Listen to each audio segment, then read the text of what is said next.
anything? Okay, here we go. Okay. Today we are going to be learning about the 4 types of writing, which is narrative, descriptive, persuasive, and expository. Before we start, I'm going to ask you your prior knowledge on the 4 types of writing. Do you know anything about it at all? No. Okay. Well, I'm going to tell you. And the reason we're going over this today is because you need to have knowledge of these terms before you start writing your essays. And I'm going to pull up a PowerPoint. First, I'm going to share my screen with you so you can see.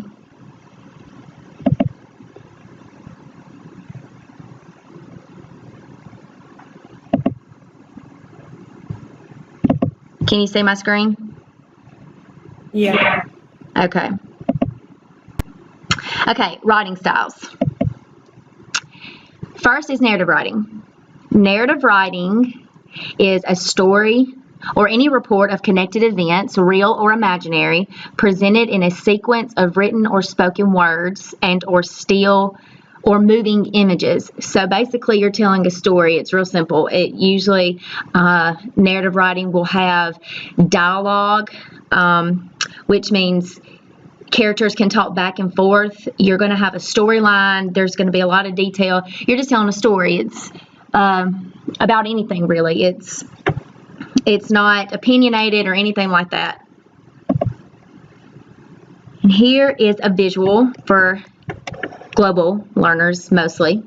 But in a narrative, you are telling a story with a beginning, middle, and end. There are characters and there is a setting. And events can be imaginary or real. We've already talked about that. And it needs to have a clear sequence. Okay. And next is expository writing. Expository writing is defined as presenting reasons, explanations, or steps in a process. Meaning you are, it's not biased. You're not telling your opinion. It's just there's not a lot of detail. You're just telling the reader something.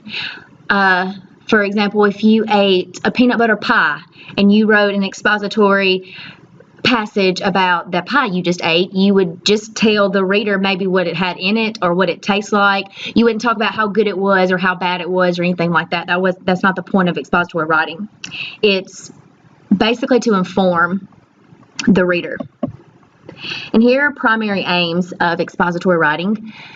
1 is explain, 2 is describe, 3 define, 4 instruct, and 5 to inform. Okay, you follow me? Yeah. Okay. Descriptive writing, and a lot of people get expository writing and descriptive writing confused, which that's okay. But descriptive writing is when the author uses details to paint a picture with their words. Authors use descriptive writing to create sensory details in order to enhance the reader's experience. So when you're writing a descriptive essay, you are describing something, but it's in detail, meaning there are going to be a lot of adjectives present. If you're describing the beach, it wouldn't be expository because you would be telling me how it smelled, how you could even tell me how the air tasted. I know that sounds crazy, but still, putting all that stuff in an essay is effective, and it is very descriptive. And that sensory details is the key. And you want to be so detailed that your reader can actually picture what you're describing. And an expository essay, you can't really do that. You can, I guess you can picture things, but not like this. Descriptive writing makes you feel like you're there. It uses a lot of imagery. And this is a little blurry. It'll be all right, but still, some things that you would use in descriptive writing, instead of large, you could use colossal, enormous, gigantic, blah blah blah. It makes it more effective. Than large is just large, but if you say gigantic, then it's more effective because the reader can picture it really big instead of just large. Large is so ordinary. You would not put that in a descriptive essay. Instead of walk, you could say march, pace, stroll, strut. happy, blissful, cheerful, delighted, and so on and so forth. Do you have any questions? No. Okay. So now what's going to happen is you will be assessed. No, my bad. Persuasive writing. So sorry. Forgot about this one. This is the easiest, of course. Persuasive writing is a form of writing in which the writer is trying to convince the audience that the writer's opinion is correct. You're making an argument, pretty much, and you want everybody to take your side. You're arguing to an audience. That's the easiest one to remember. Now you will be assessed. After this. These are transition words that you would use in a persuasive essay. For your introduction, you would say, I think, or for this reason, or I feel that. Like if you were talking about the presidential election, I feel that Hillary Clinton blank. Or I feel that Donald Trump blank. For your endings, you could use for these reasons, and then you would sum up your point. And also in persuasive writing, you could, research-based information is really effective because, to prove your point even stronger and to prove your point further, you would use research to back it up. Only sometimes. Sometimes that's not necessary, but usually research is when you're making a stand, when you're taking a stand, when you're making an argument, research makes it that much better. Okay. What I'm going to do now is I'm going to pull up an assessment for you. And what this is some passages from certain essays that I did find online because they were such good examples, and I do have the website on it. I did not write these. But what I'm going to, that's not the right thing. But what I'm going to do is I'm going to read the passage, and I want you can discuss with me if you are confused, or you can just answer. Okay. Let's see.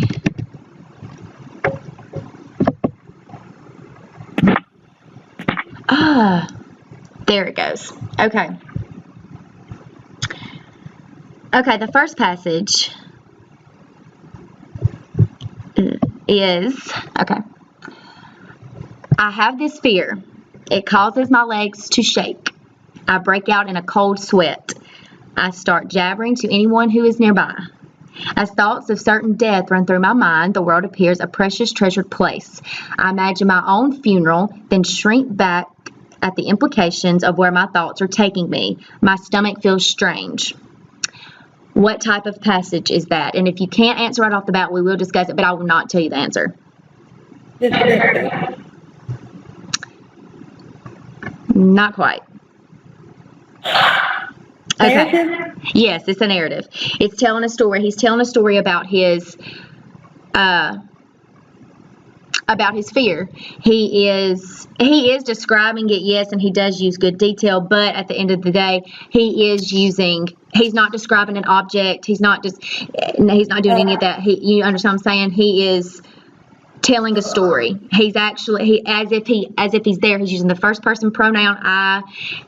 It causes my legs to shake. I break out in a cold sweat. So you can kind of see how he's telling this story. But yes, he is using a lot of description, but you would write this, if I told you to write a narrative essay about yourself, this would be in there. Or something similar. And this is where I got this from. Okay, the next passage, got to make sure. Okay, now, remember, okay, you've conquered narrative. Now remember, you have persuasive, descriptive, and expository. So, okay. Romeo is lots of fun to play with. He loves to play catch. He follows me around the house with a toy and drops it on my foot, so I will kick it.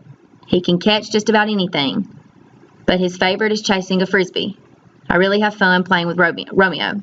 And this does, now let me stop, and I know, and it does say he is telling you that he does have fun and blah, blah, blah, but whatever. Let me just ask you, what do you think it is?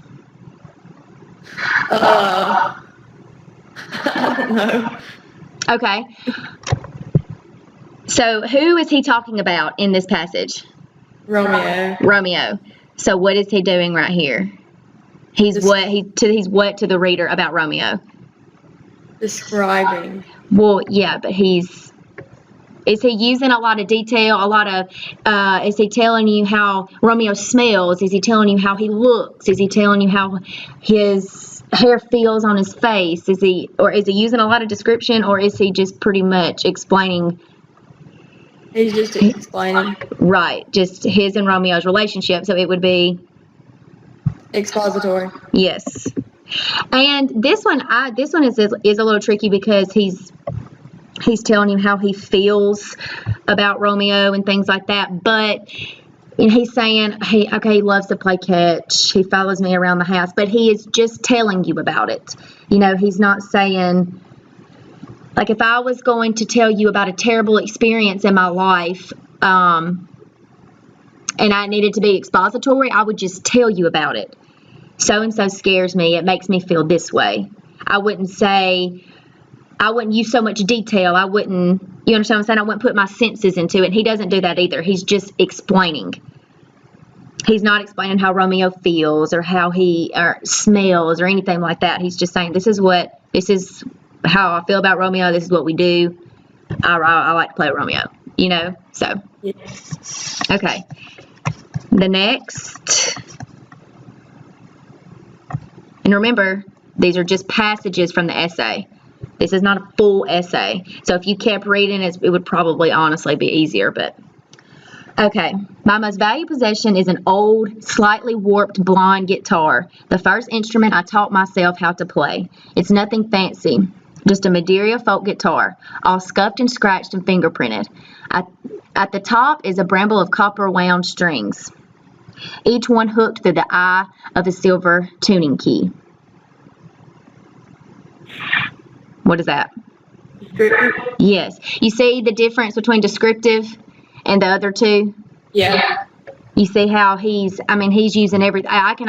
You can picture the guitar better than you can picture anything going on in an expository essay. He's telling you it's fingerprinted. He's telling you it's old and slightly warped, and he uses a lot of description so the reader can actually see the guitar in his or her mind.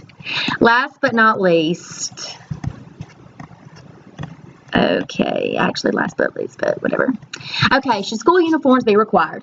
Some parents and teachers say that school uniforms will help students focus merely on their academics. However, I disagree. There will always be distractions. A school uniform is not going to change the face of students' academic performances.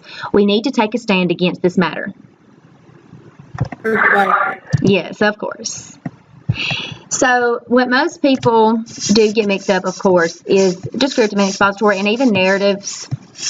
But like I said, if you had the entire essay of this narrative, yeah, you understand, it would have been, but the point is he is telling about something, about himself, and he's telling a story.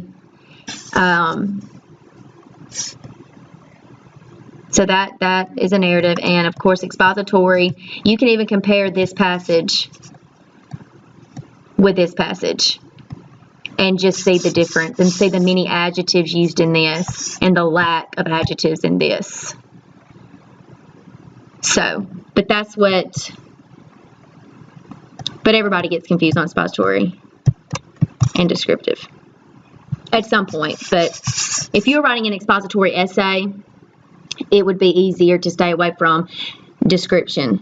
You would know the difference between the two. If I asked you to write an expository essay, you would know. You're just explaining to me what's going on, or explaining to me about an event in your life. But there's no biasness in expository writing. That's the most important thing.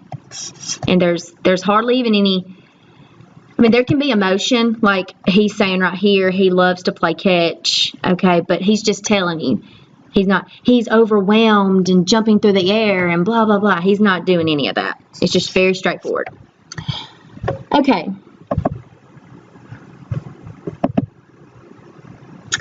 So I'm going to stop sharing my screen.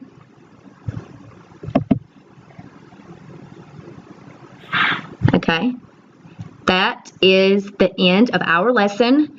And since we know the terms now, we can begin writing our essays. Okay, that's it. Bye. Bye.